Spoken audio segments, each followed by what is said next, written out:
So once we've been able to discuss the breakup of the Union, the next most logical thing to discuss is the Civil War itself. This is going to be very brief. I apologize. Some of you may be very interested in the Civil War, but unfortunately, New York State places a little value on this when it comes to the Regents exam.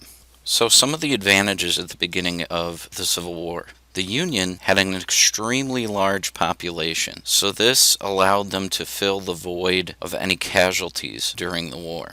They also had many economic resources. Industry and foodstuffs, agriculture provides for the war effort. The South had very little industry and only grew cash crops, not food, so they couldn't really support their war effort that well.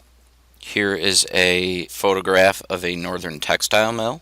Abraham Lincoln provided far better political leadership to the North than Jefferson Davis ever could have for the South. The North was also a recognized nation throughout the world, while the South had to establish foreign relationships from scratch. And lastly, naval superiority. The South barely had any ships, and the North had a large number from the U.S. Navy. Morally, Abraham Lincoln holds the high ground over Jefferson Davis, and James Longstreet, who was mentioned and quoted in our last presentation. Another quote from the movie Gettysburg, Lieutenant General James Longstreet is portrayed by Tom Berenger, and he says, "No nation will ever support a confederacy that allowed for the institution of slavery." You know that, and I know that. He is referring to the difficulty the South was having getting support from foreign countries. The Confederates did have some advantages. Much of the fighting of the Civil War took place in the South, so strategic position and an intimate knowledge of the terrain was a big advantage for the South. They could fight defensively rather than having to go on the offensive. Southern lifestyle made them better at shooting and riding. Northerners, on the other hand, did not have these skills, so the Union Army had to train very raw recruits. Southerners were much more ready to fight from the very beginning. The South had all the best generals, and the North had very few quality military leaders. So military leadership is another advantage of the South. Southern soldiers felt they were defending their homeland, whereas Northern troops didn't really have a defined cause that they were fighting for early on, other than the preservation of the Union. So morale is another advantage in the South. Uniform production alone made the Union Army simply look more prepared to fight a long Civil War. The Confederate armies seemed to be much more ragtag units thrown together. Prepared for the short term, the Confederates didn't really hold out long enough and lost due to the Union's long-term advantages.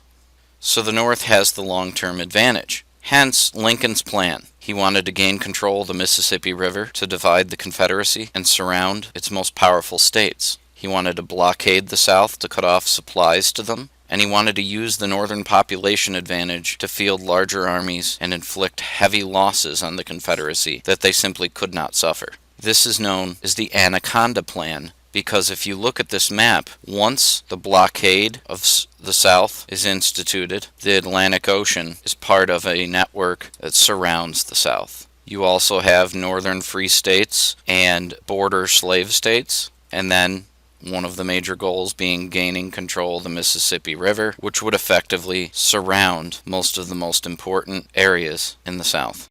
So the war played out just as one might assume, given the strengths and weaknesses of each side. In the first year or two, the South wins most of the battles. They win the first and second battles of Bull Run, a major victory at the Battle of Fredericksburg, and a rout at the Battle of Chancellorsville.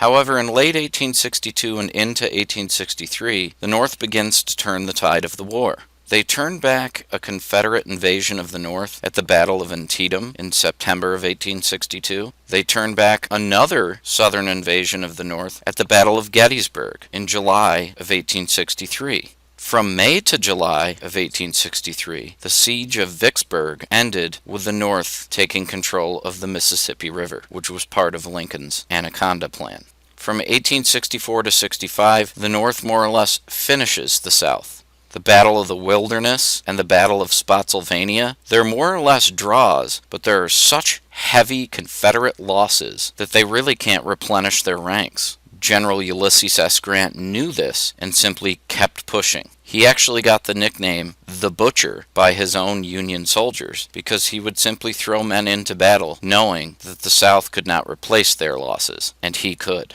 Sherman's March to the Sea is a good example of total war, in which William Tecumseh Sherman and his troops marched from Atlanta to Savannah on the Georgia coast, burning almost everything in their path. Finally, Lee is forced to surrender in Appomattox, Virginia, because he really just can't resupply his army. Here is a photograph of Ulysses S. Grant and Robert E. Lee meeting at Appomattox.